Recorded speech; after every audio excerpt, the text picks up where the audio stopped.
Hello everybody, this is Fernando for the latest Mafia and Gangsters video. I thought I would mix this one in here because I'm continuing to see some good views, some good comments when it comes to my past videos. So why not mix one more in here with this playlist, and then I'd love to see what your own thoughts are with regards to this new video. This one just basically is a random entry, something that I picked out of a hat, basically almost, and then just see what I was going to talk about here for this video. But lo and behold, it has some interesting information with this mobster. Not only does he have a fascinating name, but he also has a link to Las Vegas. In fact, he is directly linked to Tony the Ant Spilatro, who is of course infamous in the world of the Mafia and Las Vegas. More on that here in a minute. And this guy himself is also pretty fascinating. For all intents and purposes, people considered him as being one of the most smart intellectuals when it comes to numbers in the world of the Mafia. In fact, people ranked him as being pretty up there. He could have basically been running his own company, or maybe even having like a chief financial officer position, but he was doing all of his talents with the Mafia instead. In fact, you're looking at a picture of him now. His real name was Donald Angelini, but his nickname, which was again very memorable, came to be the Wizard of Odds. More on that here in a minute, but it definitely ties into his intellect. So let's go ahead and let's talk about that here. And then I'd love to hear again what your thoughts and opinions are for this unusually unheard of mobster. That's why I love doing these videos here, because I never heard of this guy, and I imagine you haven't either, but it's a great way to share this information. So who was Donald Angelini, the Wizard of Odds? Well, he was someone that was born back on September 30th, 1926. Very little information, though, is known about his early life. Like, in other words, the time period when he was a kid, growing up to his teens, and then maybe even into his young adulthood. But somewhere along the way, he became involved with the Chicago outfit. Obviously, this was a very prominent criminal organization. They were there in the Chicago area, very huge when it came to gambling as well, especially all of the illegal gambling rackets. Somewhere, though, during a time period of the 1960s, that's when he became involved with them. I don't have the exact dates, but again, keep in mind this would have been sometime in that 1960 eras. But he was there. He had a boss by the name of Jackie the Lackey Cerrone, but he was already catching interest from law enforcement during that time period. Remember, I was mentioning earlier about the gambling operation. Well, it turns out that they had a big presence on sports gambling.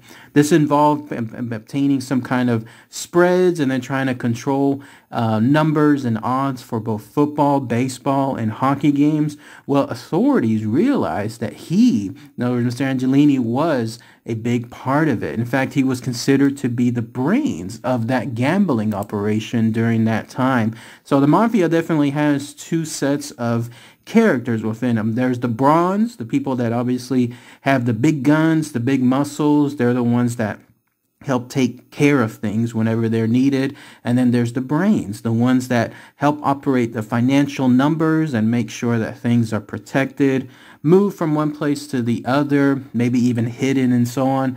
That was what seemed like this Wizard of Odds was good at. He eventually did a very good job at doing a huge, highly successful sports betting empire during that time period. In fact, it became very, very big, and he was able to have some great success associated with it and keep his, I guess, hands out of getting arrested during that time period. It wasn't all good news, though. Eventually, he did get arrested afterward.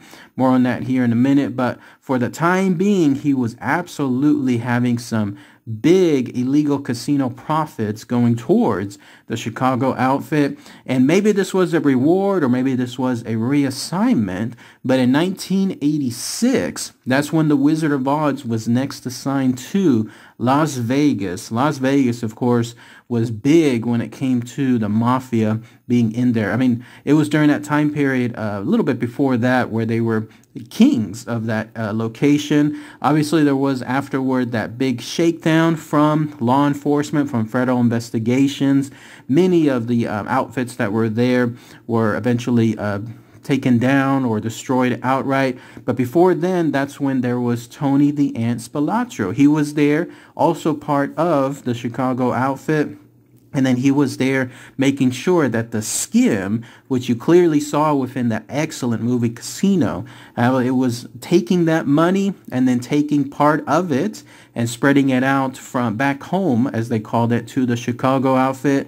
And then that's Tony the Ant Spilotro's job to protect that stuff. Well, he was, of course, killed during that time period. Well, guess who came to be his replacement? This guy, the Wizard of Oz, Donald Angelini himself. It must have been that the outfit saw how good he was with sports betting and with everything associated with that illegal gambling. And so they just moved it on in right there to the Las Vegas area.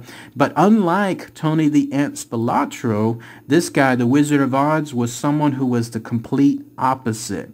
He was someone that was considered very well-spoken, well-dressed as well. He was trimmed. He was like always just in immaculate composure. He had a stock set of white hair, always a big smile on his face. He was someone that people would definitely state that he was more of a gentleman, just someone that was doing business, always very generous. In fact, people that were working with him or knew him, either as outside family members or friends, would consider him just being an average businessman, just somebody that was almost like a pillar of that community, if but for the fact, again, that he was involved with the Chicago outfit. But he never did any of the bad things commonly, like violent things, commonly associated with the Mafia. So there in Las Vegas, as one person described him, he was generous, kind, loving, devoted to his family, an extraordinary friend to many, many people. So nobody was able to truly link him to that type of activity, the illegal activity that he was doing there. And it helped him being able to act in such a professional manner, in a business-like manner. As I was mentioning at the beginning of the video, lots of people, if but for the fact that he was just doing this for the Mafia, he would have had a very successful career in the world of business. He would have been probably somebody along the lines of a chief financial advisor or officer, which is one of the most highest positions within any large company, because of the business acumen and smarts that he had when it came to numbers and then figuring out finances and so on. So there he was, becoming a prominent figure within the Las Vegas area, and then making sure that everything was going well when it comes to those numbers. But as it turns out, everything must come to an end. There was at a certain point when him and some other associates actually decided, and this was sometime in the late 1980s, to extend their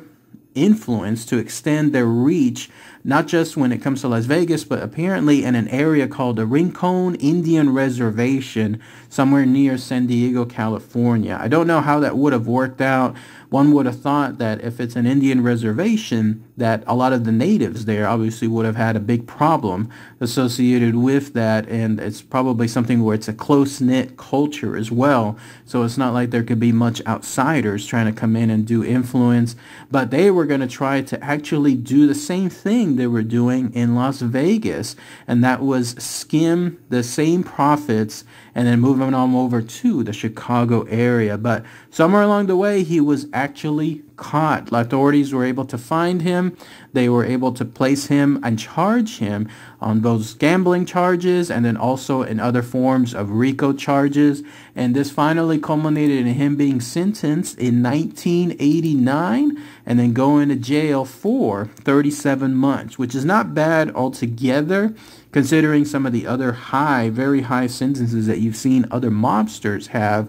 In his case, it was probably a low sentence because it was more along the lines of just numbers, more of like a white-collar crime, as it's called. In fact, authorities stated that him and the others that he was working with, they ended up doing something along the lines of multi-million-dollar type scam or skim or illegal activity. And in his case, he disputed those very same numbers, stating that those were nowhere near any kind of the numbers that the authorities were explaining. But the authorities themselves actually were stating that no, this was something where instead of the $20 million a year that they were suspecting him and his empire were getting away with, it was much, much more. That's how powerful that the Wizard of Oz was when it came to his finances. But they didn't have all the numbers, like all the proof, so they went on the conservative side. But imagine that, $20 million, that's still a pretty large size. Although I did read somewhere else where instead of 37 months, it was 21 months. But who knows, maybe there was